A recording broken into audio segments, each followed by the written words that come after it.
वहां सामान मिले या ना मिले, लेकिन यहाँ वो अपनी अलग ही भसड़ मचा कर जाता था।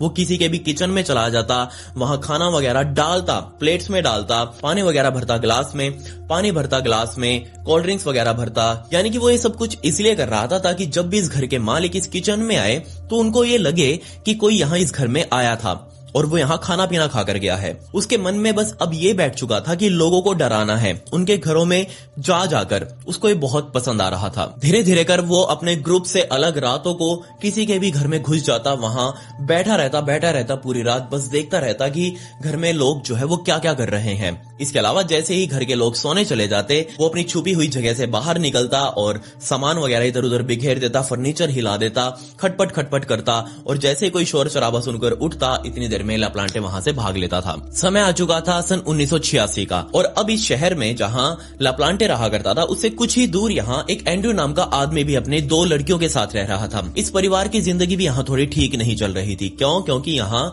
एंड्रयू की पत्नी अभी अभी कैंसर से इस दुनिया को छोड़कर चली गई थी और यहाँ अब एंड्रयू अकेला रह चुका था अपनी 2 बच्चियों के साथ। इसमें से पहली का नाम एनी जिसकी उम्र 15 साल की थी, दूसरी का नाम जेसिका जिसकी उम्र 8 साल की थी। अब इन दोनों बच्चियों का पेट पालने के लिए एंड्रयूज को दुगनी मेहनत करनी पड़ रही थी, क्योंकि वो बाहर से भी पैसा लेकर आता और घर में भी उसे अपने काम अलग से करने पड़ रहे थे। लेकिन अब आपको भी पता है कि ये जो 15, 16, 17 साल की उम्र होती है, चाहे वो लड़कों की हो या फिर लड़कियों की हो, ये उम्र का एक ऐसा पड़ाव होता है जिसके अंदर हमारा दिल हिचकोले खाता है, कभी यहाँ कभी वहां। हमें हर कोई बंदा अच्छा लगता है, हम हर किसी के ऊपर विश्वास कर लेते हैं। और बिल्कुल ऐसा ही यहाँ 15 साल की एनी के साथ भी हो रहा था। वो एक आम टीनेजर लड़कियों की तरह अपनी दोस्तों के साथ लड़कों की बातें करती, कौन किसका कैसा क्रश है, कौन किसको कैसे पसंद करता है, उसको लड़के कैसे पसंद हैं, औरों को लड़के कैसे पसंद हैं, बस यही वो लड़कियों वाली बातें अपनी दोस्त लड़कियों से कर रही थी। और अब यहाँ फाइनली एक रात एनी के घर पर मौजूद टेलीफोन पर एक फोन आया। अब ये फोन करने वाला लड़का कोई और नहीं बल्कि लाप्लांटे ही था। लेकिन यहाँ जैसे ही एनी ने फोन उठाया, उस सामने वाले लड़के ने एनी से कहा कि वो डैनी बोल रहा है और मैं तुमको बहुत ज्यादा पसंद करता हूं, मैंने तुमको स्कूल में देखा था, एक दूसरे दोस्त के थ्रू मैंने तुम्हारा नंबर लिया है और मुझे तुमसे बात करनी है। अब एक 15-16 साल की लड़की जिसको इस दुनिया के बारे में कुछ पता नहीं है ज्यादा, अब वो ऐसी बातें सुनेगी तो ऑब्वियसली वो भी थोड़ी बहक जाएगी। अब ये एनी भी यहाँ बहक चुकी थी। दोनों ने यहाँ बातें करनी स्टार्ट करी। अब सामने से यहाँ डैनी ने बताया कि वो एक अच्छा खासा लंबा तगड़ा हट्टा कट्टा मैच्योर लड़का है और दिखने में भी सुंदर है, उसके बाल भी यहाँ गोल्डन है और सब कुछ परफेक्ट है, तुम्हें बहुत पसंद आएगा। उसने ऐसा कहा एनी को। आने वाले कुछ हफ्तों तक ये दोनों लड़का लड़की अब एक दूसरे से फोन पर बातें करते रहे। दोनों एक दूसरे के साथ दिल की फीलिंग शेयर करते, एक दूसरे को समझने की कोशिश कर रहे थे। अब यहाँ टाइम बीत चुका था तो डैनी ने एनी को कहा कि क्यों ना हम मिले, एक दूसरे को फेस टू फेस भी देख लें और कहीं बाहर घूमने चलें। एनी इसी टाइम का तो इंतजार कर रही थी। उसने कहा ठीक है, कोई दिक्कत नहीं है, जैसे ही पापागल बाहर जाएंगे अपनी जॉब पर तुम मुझे पिक कर लेना। उसने कहा ठीक है मैं आ जाऊंगा। अगले दिन यहाँ जैसे ही एनी के घर की डोरबेल बजी, एनी बहुत ज्यादा एक्साइटमेंट में, पहले से ही वो तैयार हो रखी थी, वो तुरंत यहाँ अपने दरवाजे पर गई। उसने दरवाजा खोला और सामने एक बहुत ही अजीब सा लड़का खड़ा था। अब ये अजीब सा लड़का यहाँ क्यों खड़ा था? क्योंकि यहाँ एनी ने तो सोचा था कि सामने एक बहुत ही स्मार्ट सा हट्टा कट्टा मैच्योर लड़का होगा, उसके गोल्डन बाल वगैरह होंगे, लेकिन यहाँ सामने तो कुछ और ही भसड़ आ गई थी। ऐसा लग रहा था जैसे इस लड़के ने तो सामने से पानी को छुआ तक नहीं है। इसके बाल बिखरे हुए थे, मुंह पर बहुत ज्यादा पिंपल्स वगैरह थे, सारा शरीर इसका काला पड़ चुका था, हर जगह मैल चढ़ा हुआ था। अब इस चीज को देखकर एनी बहुत ज्यादा परेशान हो गई। लेकिन यहाँ डैनी सामने खड़ा उसके मुस्कुरा रहा है और कह रहा है कि मैं ही तो हूँ जो तुमसे इतने टाइम से बात कर रहा था। अब एनी ने बजाय वहां सुंदरता के उसने सोचा कि ठीक है जो भी है यही है, इसी से तो मैं बात कर रही थी, सभी फीलिंग्स भी इसके साथ शेयर करी हैं। तो एनी ने उसके साथ जाने का प्लान बना लिया। एनी और ये डैनी दोनों जाकर एक गाड़ी में बैठ गए और साइड में ही एक मेला लगा हुआ था उस टाइम पर, वो मेले में गए, वहां 1 घंटे तक घूमने लगे। लेकिन यहाँ भी ये डैनी एनी को काफी चेप हो रहा था, बार बार उसे हाथ पकड़कर अपनी तरफ खींच रहा था, उसको थोड़ा अनकंफर्टेबल फील करवा रहा था, जिस वजह से यहाँ एनी ने सोचा कि क्यों ना वो यहाँ से निकल ले, मिल भी ली है, अब यहाँ से जाना ठीक रहेगा। 1 घंटे तक घूमने के बाद एनी ने डैनी को कह दिया कि तुम मुझे घर ड्रॉप कर दो, मुझे घर पर जाना है, पापा कभी भी आने वाले हैं। डैनी ने अपनी गाड़ी स्टार्ट करी, एनी को बैठाया, उसके घर आए, एनी को ड्रॉप कर दिया। डैनी वहां से जा चुका था, लेकिन ऐसा सिर्फ एनी को लग रहा था कि डैनी उसे छोड़कर यहाँ से जा चुका है। यहाँ कुछ और ही भयंकर होने वाला था। क्योंकि यहाँ वो डैनियल उर्फ डैनी इसी घर के आसपास अब चक्री मार रहा था। वो इधर उधर खिड़कियों में झांक जाकर देख रहा था कि आखिर अंदर है क्या क्या। और संयोग से कहूं या फिर मैं बदकिस्मती कहूं, उस रात एनी और जेसिका घर पर अकेले रहने वाले थे। उनके पिता यहाँ एंड्रयूज घर पर नहीं आने वाले थे, तो यहाँ एनी और जेसिका को अपनी माँ की बहुत ज्यादा याद आ रही थी। वो दोनों आपस में एक दूसरे से बातें करने लगी कि कैसे वो अपनी माँ के साथ खेला करते थे, उनके साथ उनका टाइम पास बहुत अच्छा होता था, वो उनका कितना ध्यान रखती थी। तो उन्होंने सोचा कि क्यों ना वो किसी तरीके से अपनी माँ से बात करने की कोशिश करें। अब दोनों ने ये तो सोच लिया था कि वो अपनी माँ से बातें करेंगी किसी तरह, शक्तियों से, लेकिन ये नहीं पता था कि वो जुगाड़ कैसे लगाते हैं। तो उनको बस इतना पता था कि वो 2-4 मोमबत्तियां जला के रखेंगी अंधेरे में और वो जोर जोर से गाने गाने लग जाएंगी जो उनकी माँ को पसंद है, और जस्ट यही तो करना होता है एक मरे हुए व्यक्ति से बात करने के लिए। उन्होंने सारा तामझाम उठाया, मोमबत्तियां उठाई, सीधा अपने घर की बेसमेंट में गई। दोनों बेसमेंट में जाते ही उन्होंने 4 मोमबत्तियां ऐसे जलाकर बीच में रख दी। दोनों आमने सामने बैठ गई और अब जोर जोर से अपनी माँ के पसंदीदा गानों को चिल्लाने लगी थी। लेकिन यहाँ कुछ नहीं हुआ। घर की डोरबेल बजी, उनको लगा उनकी माँ ही तो नहीं आ गई कहीं पर। वो सीधा घर के मेन दरवाजे पर गई और दोनों ने दरवाजा खोला, लेकिन सामने उनके पिता खड़े थे। पिता को देखकर भी दोनों बहुत खुश हुई। दोनों ने अपने पिता को हक किया, खाना वाना खाया और जस्ट जाकर सो चुके थे।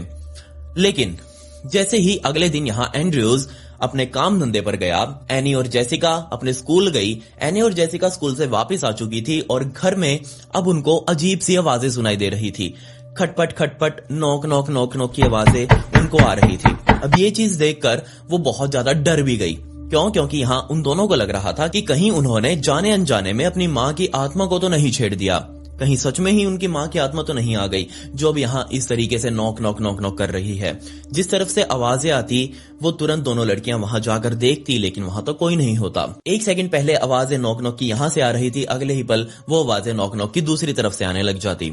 अब ये चीज देखकर दोनों लड़कियां बहुत ज्यादा डर गई। उन्होंने अपने पिता से इसके बारे में डिस्कस किया कि ऐसे ऐसे हमने माँ से बात करने की कोशिश करी थी और उसके बाद से यहाँ घर में नॉक नॉक की या फिर खटपट की आवाजें आ रही हैं। रातों को अब ये परिवार बहुत ज्यादा डिस्टर्ब रहने लगा। क्यों? क्योंकि यहाँ वो खटपट से ये तीनों व्यक्ति सो ही नहीं पा रहे थे, बहुत ज्यादा परेशान हो चुके थे, अपसेट रहने लगे। इस बात को कंफर्म करने के लिए इन दोनों लड़कियों ने एक तरीका भी निकाल लिया कि क्या सच में उनके घर में कोई आत्मा है या नहीं। उन्होंने देखा कि घर में से सारा किचन का जो खाना है वो गायब होता जा रहा है और उन्होंने स्पेशल बाहर से एक फूड रैप जो हो, वहां आपको पता ही होगा कि पैकेज्ड खाना मिलता है, वो बाहर से लेकर आई और उन्होंने अपने घर की किचन में रख दिया और वहां से पर्दा डाला और जस्ट बाहर आ गई किचन से। 5 मिनट बाद जब उन्होंने किचन में जाकर देखा तो वो फूड रैप यानी कि वो पैकेज्ड खाना वहां पर था ही नहीं, वो कोई लेकर जा चुका था, कोई आत्मा उसे खा चुकी थी। एक रात ये दोनों लड़कियां यहाँ घर पर अकेली थी और अब फिर से यहाँ खटपट खटपट शुरू हुई। अब इस खटपट खटपट से परेशान हो चुकी दोनों लड़कियां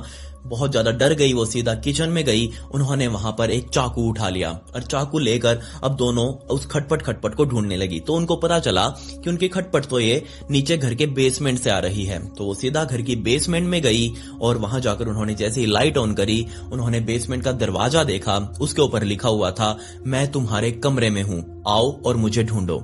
I am in your room, come and find me. ये चीज देखते ही दोनों लड़कियां बहुत ज्यादा डर गई। वो चाकू के साथ पकड़कर तुरंत अपने घर के मेन दरवाजे की तरफ भागी, घर का दरवाजा खोला, वहां से निकलकर सीधा पड़ोसी के घर में आ चुकी थी। वहां खटपट खटपट करने लगी और जैसे पड़ोसी ने दरवाजा खोला, दोनों ने उसको पूरी बात बताई कि ऐसे ऐसे हमारे घर में हमें बहुत ज्यादा डर लग रहा है। पड़ोसी ने दोनों बच्चियों को अंदर लिया और उसके पिता को फोन करके सब कुछ बता दिया कि ऐसे ऐसे बहुत ज्यादा डरी हुई है बच्चियां। तो यहाँ एंड्रयूज ने कहा कि ठीक है, तुम दोनों लड़कियों को अपने पास रख लो, आज मैं सुबह आऊंगा और इन दोनों को पिक कर लूंगा वहां से। दोनों लड़कियां अपने घर से निकलकर पड़ोसी के घर में जाकर सो चुकी थी। इस घटना के तकरीबन 2 हफ्तों बाद तक ये खटपट खटपट घर में चलती रही और एक दिन अचानक से ही ये खटपट बंद हो गई।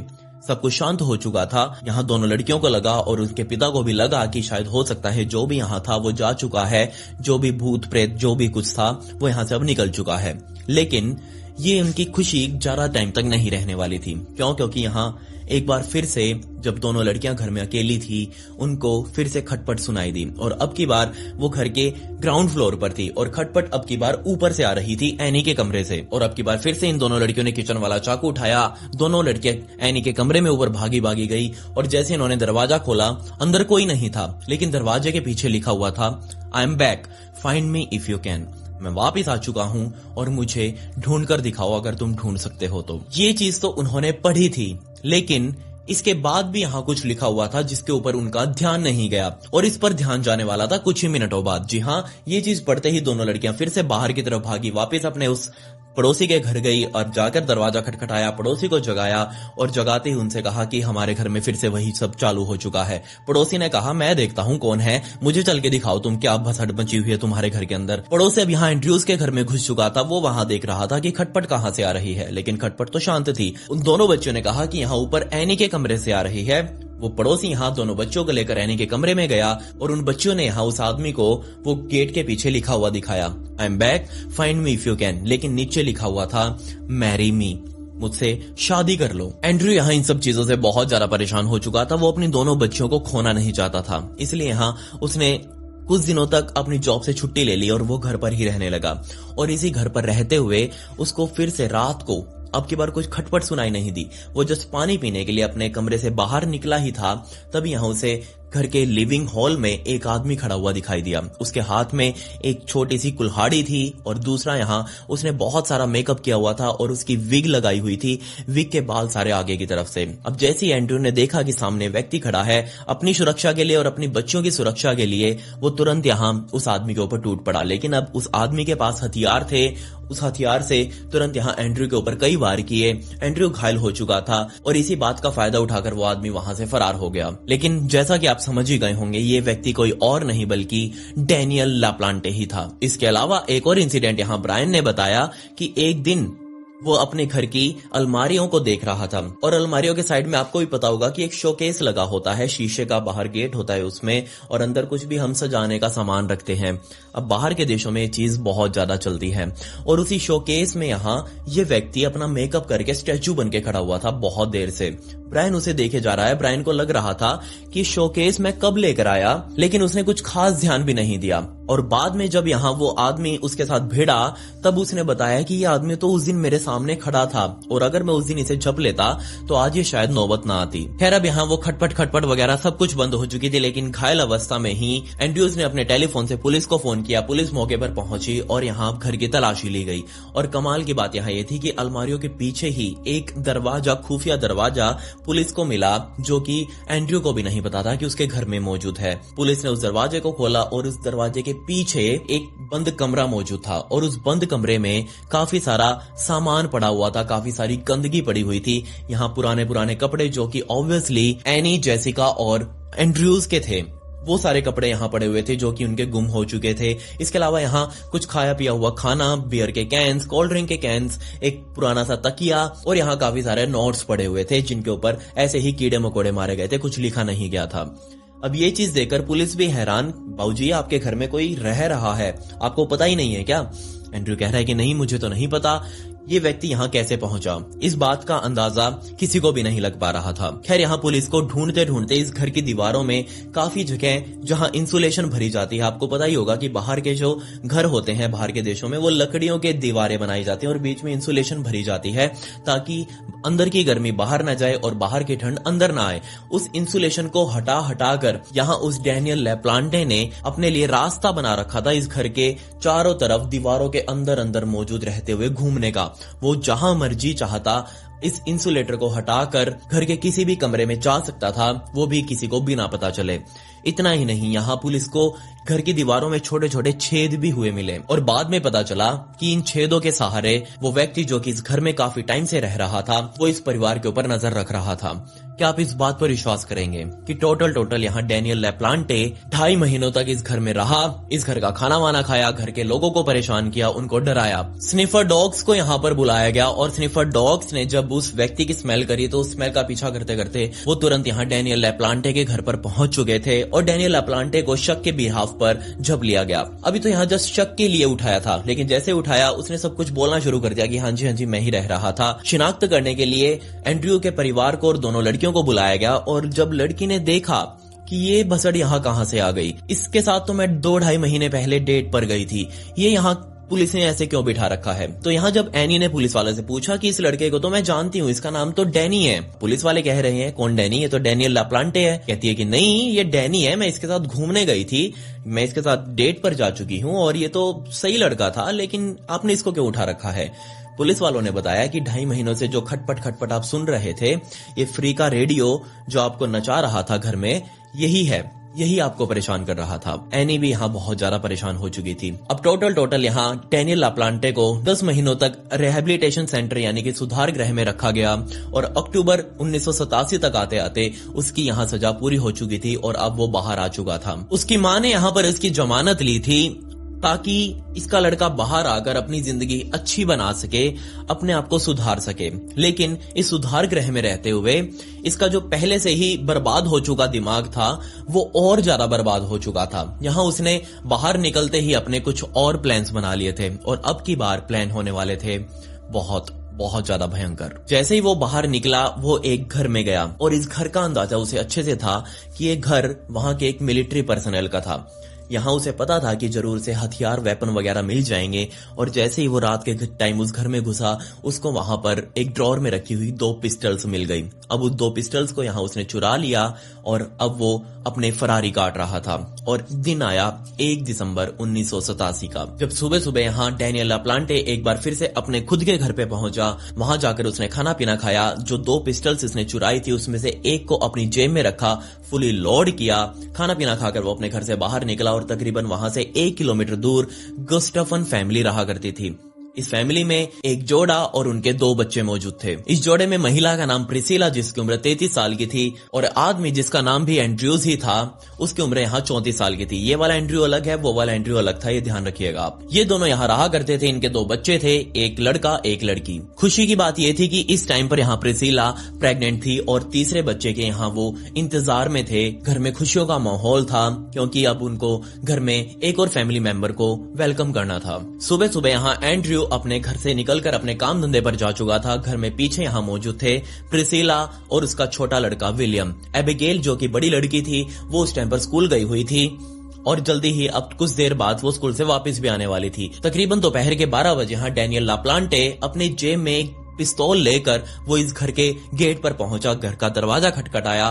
प्रिसिला ने दरवाजा खोला। सामने डैनियल लाप्लांटे को खड़ा हुआ देखा क्योंकि यहाँ प्रिसिला डैनियल को नहीं जानती थी। उसने पूछा कि हाँ जी बताओ कौन। यहीं से पहले कि डैनियल कुछ बोलता उसने प्रिसिला का हाथ पकड़ा। हाथ पकड़कर उसे अंदर की तरफ धक्का दिया और खुद भी यहाँ अंदर आ चुका था। घर का मेन गेट उसने खुद बंद किया और डैनियल ने अब यहाँ अपनी पिस्तौल निकाली, प्रिसिला के ऊपर रखी और उसको जबरदस्ती पकड़कर ऊपर मौजूद सीढ़ियां चढ़कर प्रिसिला के कमरे में ले गया। वहां जाकर उसने पहले तो प्रिसिला की बहुत बुरे तरीके से पिटाई करी और उसके बाद यहाँ उसके साथ बलात्कार किया। सोचकर देखिए उस टाइम पर यहाँ प्रिसिला प्रेग्नेंट थी। ये कांड करने के बाद वो यहाँ नहीं रुका। उसने साइड में ही मौजूद एक तकिए को उठाया। अब क्योंकि यहाँ प्रिसिला उस टाइम पर रोए जा रही थी, उससे अपनी जान की भीख मांग रही थी, उसने प्रिसिला को उल्टा कर दिया, मतलब कि उल्टा लेटा दिया। मुंह उसका नीचे की तरफ था और पीछे से यहाँ उस तकिए को उसके सिर के ऊपर रखा और अपनी जेब में रखी हुई पिस्तौल को निकाला और सीधा उस तकिए के ऊपर 2 बार फायर कर दिए। उसने तकिया यहाँ इसलिए रखा था ताकि गोली की आवाज को थोड़ा बहुत दबाया जा सके, क्योंकि यहाँ उसने अपनी पिस्तौल के ऊपर साइलेंसर नहीं लगा रखा था। 2 फायर करने के बाद यहाँ प्रिसिला इस दुनिया से जा चुकी थी। उसके जो पेट में बच्चा था वो भी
सन 1878 में कनाडा के नोवा स्कोशिया के एक छोटे से कस्बे में जिसका नाम एमहर्स्ट था, उसमें उस टाइम पर तकरीबन 3000 लोग रहा करते थे।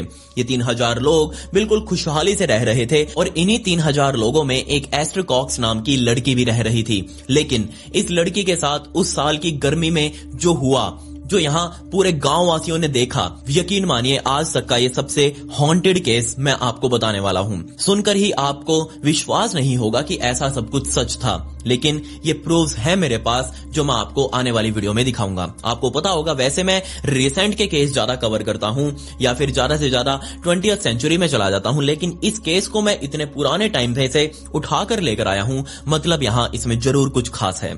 सब कुछ बताऊंगा आपको इसके बारे में, लेकिन उससे पहले मेरा नाम है विकी और आप देख रहे हैं मिस्टीरियस दुनिया का एक और बहुत ही कमाल का एपिसोड। आप प्लीज इस वीडियो को एक लाइक कर दें और कमेंट्स में पिक में लिख दें ताकि कल की वीडियो में मैं आपको शाउट आउट दे दूं।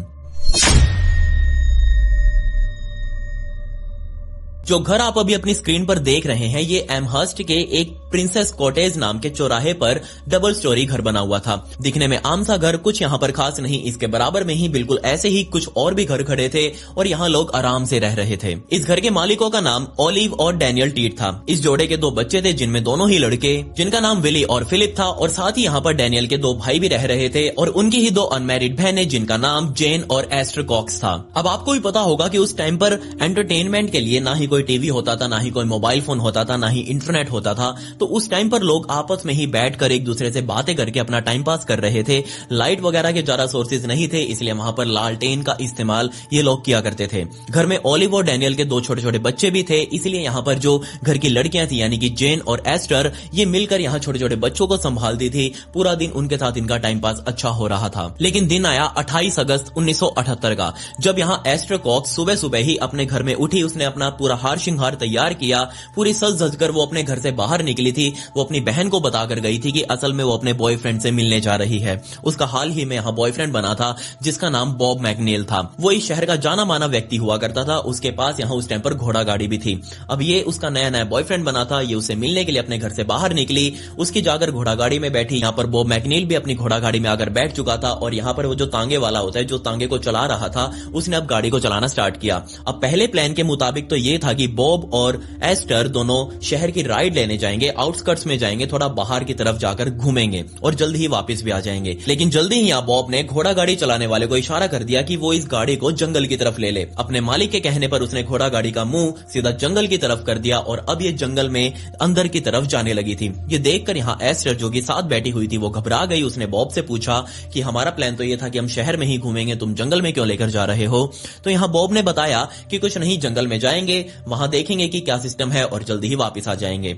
अब यहाँ बॉब के प्यार में एस्टर पागल हो चुकी थी और उसके ऊपर विश्वास कर बैठी। जल्दी यहाँ घोड़ा गाड़ी जंगल के और अंदर घुस चुकी थी और तब वहां जाकर बॉब ने गाड़ी को रुकवाया। वो नीचे उतरा और सीधा उसने अपनी जेब में रखी हुई पिस्तौल को निकाल लिया। पिस्तौल सीधा यहाँ एस्टर के फेस के ऊपर रखी और उसे नीचे उतरने के लिए बोला। असल में यहाँ उसका प्लान था कि वो एस्टर के साथ यहाँ बलात्कार जैसी घटना को अंजाम देगा और बाद में उसे यहीं छोड़कर चला जाएगा। ऐसी क्लियर कट बातें यहाँ उसने एस्टर को बोल दी थी। अब एस्टर बहुत जोर से चिल्लाने लगी थी, वो रोने लग गई थी। क्यों? क्योंकि यहाँ जिसके ऊपर वो सबसे ज्यादा विश्वास कर रही थी, अपने घर वालों से बोलकर वो आई थी कि वो यहाँ मिलने जा रही है और अब यहाँ उसका साथी ही उसके साथ ऐसा कर रहा था। खैर यहाँ एस्टर की किस्मत कहें या फिर उसकी बदकिस्मती, क्योंकि आगे अगर देखेंगे तो बदकिस्मती कहेंगे, अब के लिए देखें तो हम उसको किस्मत कह सकते हैं। और वो किस्मत ये थी कि साइड में से ही यहाँ एक और घोड़ा गाड़ी आने की आवाज बॉब ने सुनी और बॉब उस आवाज को सुनकर तुरंत अपनी घोड़ा गाड़ी में बैठा। उसने पिस्तौल अपनी वापस अंदर डाल ली और सीधा यहाँ एस्टर को अपनी गाड़ी से धक्का दे दिया और सीधा अपनी गाड़ी को वापस घुमाकर जंगल से बाहर होते हुए वो अपनी घर की तरफ चला गया। बेचारी यहाँ एस्टर उस जंगल के बीच में अकेली फंस चुकी थी। रोते रोते वो यहाँ जंगल से बाहर निकली, कच्चे रास्ते होते हुए वो अपने घर तक पहुंची। घर में उसका हाल देखकर सभी घर वाले टेंशन में आ गए। क्यों? क्योंकि उसकी आंखें पूरी सूजी हुई थी, वो बहुत ज्यादा परेशान लग रही थी, डिप्रेस लग रही थी। किसी से कुछ बोला नहीं उसने, वो सीधा अपने कमरे में गई और कमरा अंदर से बंद कर लिया और उस रात उसने किसी से बात भी नहीं करी। आने वाले अगले 4 दिनों के लिए घर वालों को लगभग एस्टर ना के बराबर ही दिख रही थी। वो जस्ट अपने कमरे से बाहर निकलती या तो वॉशरूम जाने के लिए या फिर पानी वगैरह पीने के लिए। वो पानी वगैरह पीकर वापस अपने कमरे में आती कि दरवाजा दरवाजा अंदर से बंद करती, वापिस आकर सो जाती। 4 दिनों तक ये सब होता देख घर वाले बहुत ज्यादा टेंशन में आ गए। उन्होंने दरवाजा खटखटाया, अंदर जाकर पूछना चाहा कि एस्टर आखिर तुम्हारे साथ हुआ क्या है, तुम ऐसा बिहेव क्यों कर रही हो। लेकिन यहाँ एस्टर कुछ भी बताने को तैयार नहीं थी। उसने अपने परिवार को कुछ नहीं बताया, जस्ट वो पूरा दिन और रात रोती रही। घर वालों को लगा कि शायद उसकी कुछ पर्सनल दिक्कत होगी और वो इससे जल्दी ही बाहर निकल आएगी। उनको ऐसा ही लग रहा था। वो रोज रात को यहाँ एस्टर को जोर जोर से रोते हुए सुन रहे थे। बाहर उसके रूम के खड़े रहते, दरवाजा खटखटाते रहते, लेकिन एस्टर ने दरवाजा नहीं खोला। तकरीबन यहाँ 1 हफ्ता बीत चुका था उस बदकिस्मत घटना को हुए, और तब यहाँ एस्टर और एस्टर की बहन जेन दोनों एक साथ यहाँ बेड पर सो रहे थे रात को। और तभी उनको अपने बेड के नीचे से कुछ खटपट खटपट सुनाई दी। ये खटपट खटपट की आवाज सुनकर एस्टर की नींद खुल गई। उसने साइड में लेटी हुई जेन को जगाया और कहा कि जो मैंने अभी सुना वो क्या तुमने भी सुना। जेन ने मना कर दिया, मैंने तो कुछ नहीं सुना। लेकिन तभी यहाँ वो खटपट दोबारा हुई और अब की बार वो जेन ने भी सुनी थी, और ये खटपट उनके बेड के नीचे से आ रही थी। तो दोनों बहनें बहुत ज्यादा डर गई। उन्होंने बेड के नीचे की तरफ झांक कर देखा और तभी उनको यहाँ बेड के नीचे एक बंद डब्बा यहाँ पड़ा हुआ मिला। उनको नहीं पता था कि ये बंद डब्बा किसका है और यहाँ कैसे पहुंचा। उन्होंने तुरंत उस डब्बे को बाहर निकाला। इससे पहले कि वो उस डब्बे को खोलने से पहले ही वो बेड के ऊपर झुककर ऐसे उस डब्बे को देख ही रहे थे। तभी वो डब्बा एक बार फिर से उछला और तकरीबन 1 से 1.25 फुट उछलकर वो वापस नीचे जा गिरा। ये चीज देखकर दोनों बहनें बहुत ज्यादा डर गई। उन्होंने तुरंत चिल्लाना स्टार्ट कर दिया और पूरे परिवार वालों को इकट्ठा कर लिया। उसके भाई यहाँ दोनों तुरंत उठकर आए और यहाँ एस्टर और जेन ने अपने भाइयों को समझाया कि ये डब्बा कुछ है, इसके अंदर जरूर कुछ है और ये ऐसे ऐसे हिल रहा है। भाई ने कहा ठीक है कोई बात नहीं, मैं देखता हूं। उसने डब्बे को अपनी तरफ खींचा और खोला, लेकिन डब्बा तो खाली था। डब्बे के अंदर कुछ था ही नहीं। उसने वापस ढक्कन बंद किया और वापस उसे उसकी असली जगह जो कि बेड के नीचे थी उसके अंदर ही सरका दिया। अब ये सरकाने के बाद उन दोनों भाइयों ने कहा एस्टर और जेन को कि कुछ नहीं है, तुम आराम से सो जाओ। दोनों बहनें लेटकर अभी भी उसके बारे में बात कर रही थी कि जो मैंने अभी देखा क्या वो तुमने भी देखा। दोनों बहनें डिस्कस कर रही हैं, हो सकता है कोई चूहा वगैरह हो इसके अंदर आ गया हो और जैसे ही हमने इस डब्बे को पकड़ा और वो बाहर की तरफ चला गया हो। लेकिन चूहा डब्बे के अंदर आ कैसे सकता था, क्योंकि डब्बा तो चारों तरफ से बंद था, ऊपर भी इसके ढक्कन लगा हुआ था। दोनों बहनें सोचते सोचते ही ये सब सो चुकी थी। अगली शाम फिर से यहाँ जेन और एस्टर अपने कमरे में ही थे और तभी उनको वही आवाज फिर से सुनाई दी। इसे सुनकर यहाँ फिर से इन दोनों बहनों ने सोचा कि वो चूहा वापस आ गया है और वो फिर से अपने कमरे में उस चूहे को ढूंढने लग गए। लेकिन वो चूहा फिर से नहीं मिला, लेकिन वो डब्बा अभी भी उनके बेड के नीचे ही रखा हुआ था। उन्होंने डब्बे को बाहर निकाला और इंतजार करने लगे कि क्या पता चूहा इसके अंदर ही हो और वो अभी कूदकर बाहर आएगा। लेकिन वो डब्बा फिर से उछला और वापस नीचे जाकर बैठ गया। ये चीज अब दोनों बहनों ने फिर से देखी थी। वो दोनों फिर से चिल्लाई, घर वालों को इकट्ठा किया, लेकिन घर वालों ने फिर से कह दिया कि कोई बीमारी नहीं है, इसको डब्बे को वहीं अंदर रख दो, पता नहीं ये डब्बा किसका है, घर में कौन मेंबर इसको यहाँ लेकर आया है। अब यहाँ उसी शाम की रात भी हो चुकी थी। दोनों बहनें फिर से अपने कमरे में सोने के लिए आई, लेकिन यहाँ आधी रात के टाइम पर जेन को बहुत जोर से चिल्लाने की आवाज सुनी और जब जेन ने अपनी आंखें खोली तो वो दंग रह गई, क्योंकि यहाँ उसकी बहन एस्टर कमरे के बीच में खड़ी हुई थी और उसका मुंह पूरी तरह लाल हो चुका था। उसकी आंखें यहाँ फटकर बाहर आने को हो रही थी। तीसरा, यहाँ उसके जो बाल थे वो बॉय कट रखती थी, छोटे छोटे बाल थे और वो बाल उसके सारे के सारे खड़े हुए थे। ये चीज देखकर जेन बहुत ज्यादा डर गई। उसने चिल्लाना शुरू कर दिया और दूसरी तरफ यहाँ चिल्ला एस्टर भी रही थी। वो बार बार उसको बोल रही थी कि मुझे बचाओ, मैं मर रही हूँ, मैं मर रही हूँ। ये चीज सुनकर जेन ने अपने घर वालों को इकट्ठा किया और तुरंत अपने कमरे में बुलाया। घर वालों ने यहाँ एस्टर को देखा, वो भी उसको देखकर इस हालत में हैरान थे। उनको समझ नहीं आ रहा था कि एस्टर के साथ हो क्या रहा है। उन्होंने एस्टर को पकड़ा, उसको शांत करवाने की कोशिश करी, लेकिन यहाँ एस्टर की बॉडी लगातार फूलती ही जा रही थी, वो धीरे धीरे सूजती जा रही थी। ये देखकर घर वालों ने एस्टर को बेड पर बिठाया और उसे नीचे लेटा दिया। लेटाने के बाद उसके सिर पर हाथ फेरते हुए उसे शांत करवाने की कोशिश करी, लेकिन यहाँ एस्टर बार बार बोल रही थी कि मैं मर रही हूँ, मेरा शरीर अंदर से फटे जा रहा है, फटे जा रहा है। घर वालों के सामने घर की बेटी इस हालत में पड़ी हो, कौन कैसे ही शांत रह सकता है। वो बार बार यहाँ उसके पैरों को मसले जा रहे थे, लेकिन वो जैसे जैसे मसल रहे थे उसके पैर वैसे वैसे फूलते जा रहे थे बहुत ज्यादा। हाथ यहाँ उसके फूलकर गुब्बारे जैसे हो रहे थे, आंखें उसकी बाहर आने को थी, लेकिन यहाँ एस्टर शांत नहीं हो रही थी। वो लगातार चिल्लाए जा रही थी। उसकी इस डर भरी चिल्लाहट के पीछे दर्द जो था वो सिर्फ एस्टर ही महसूस कर सकती थी। तभी यहाँ वो हुआ जिसको देखकर घर वालों में से किसी को भी उस पर विश्वास नहीं हो रहा था। एस्टर का मुंह खुला का खुला था और उसके अंदर से ऐसी आवाज आई जैसे यहाँ बिजली गिर गई हो। सभी को लगा कि यहाँ उनके घर के ऊपर बिजली गिर गई है। सभी यहाँ खिड़की की तरफ भागे, वहां पर्दे वगैरह को हटाकर देखा, लेकिन बाहर का मौसम तो शांत था, आसमान बिल्कुल साफ था, बिजली गिरने का तो कोई सवाल ही नहीं था। लेकिन जैसे ही सभी घर वाले पर्दे को वापस सेट करके एस्टर के पास आए, एस्टर बिल्कुल नॉर्मल हो चुकी थी। वो एक सेकंड पहले जो चिल्ला रही थी, अब वो गहरी नींद में सो रही थी। उसकी बॉडी बिल्कुल नॉर्मल थी, कोई सूजन यहाँ नहीं थी, कोई उसका शरीर लाल नहीं था, सब कुछ एकदम परफेक्ट नॉर्मल हो चुका था। ये देखकर सभी घर वाले हैरान कि अभी तक जिसके लिए हम इतना परेशान हो रहे थे वो तो यहाँ आराम से अब सो रही है। और यकीन मानिए ये तो जस्ट अभी एक शुरुआत थी। इसके बाद तो यहाँ एक सीरीज चल पड़ी इस घर के अंदर हॉरर एक्टिविटीज की। हर किसी को यहाँ घर के अंदर नॉक नॉक सुनाई दे रही थी, बहुत अजीब अजीब आवाजें, जैसे कोई उनकी दीवारों को खुरच रहा हो।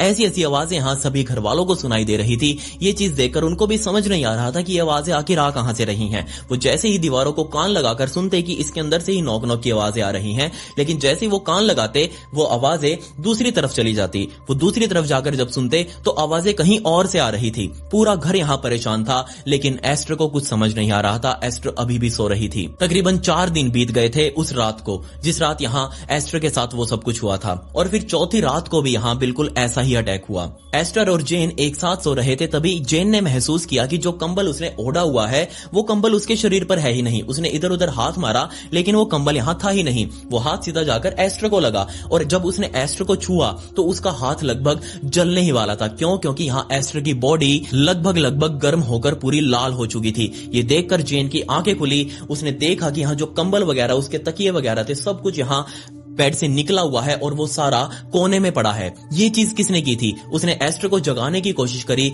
लेकिन एस्टर जब जागी तो उसने बहुत जोर से चिल्लाना शुरू कर दिया। तभी यहाँ जेन ने सभी को वापस इकट्ठा किया। घर वाले सभी अब यहाँ एस्टर को देख रहे थे। एस्टर की बॉडी फिर से यहाँ सूजकर लाल हो चुकी थी। वो बहुत ज्यादा फूली हुई थी। उसके दांत यहाँ ऐसे लग रहा था जैसे वो पिस रहे हों। और तभी यहाँ ऑलिव, जो कि डैनियल की घर वाली थी, उसने नोटिस किया कि यहाँ एस्टर के सिर के नीचे ही तकिया है। बाकी रूम में जितने भी तकिए थे, चादर थी, वो सारी यहाँ कोने में पड़ी थी। तो यहाँ ऑलिव ने सोचा कि क्यों ना उस तकिए को निकालकर एक बार एस्टर को जगाया जाए। और जैसे ही यहाँ ऑलिव ने उस तकिए को टच किया, वो तकिया बहुत तेजी से स्पीड में उड़ा और उड़ते ही यहाँ डैनियल के चेहरे पर आकर लगा। ये चीज देखते ही घर वाले फिर से परेशान, ये तकिया आखिर उड़ाकर मारा किसने है, लेकिन किसी को कुछ समझ नहीं आ रहा था। और तभी यहाँ फिर से एस्टर का एक बार फिर से मुंह खुला और उसके मुंह से ऐसी आवाज आई जैसे घर के ऊपर बिजली गिर गई हो। सभी को फिर से लगा कि कोई तूफान आ गया है और उनके घर के ऊपर बिजली गिरी है। सभी फिर से यहाँ उस खिड़की के ऊपर गए, पर्दे वगैरह हटाकर देखा, लेकिन सब कुछ फिर से शांत था। और जैसे ही वो मुड़े, उन्होंने एस्टर को देखा। एस्टर तो यहाँ बिल्कुल नॉर्मल अवस्था में सो रही थी,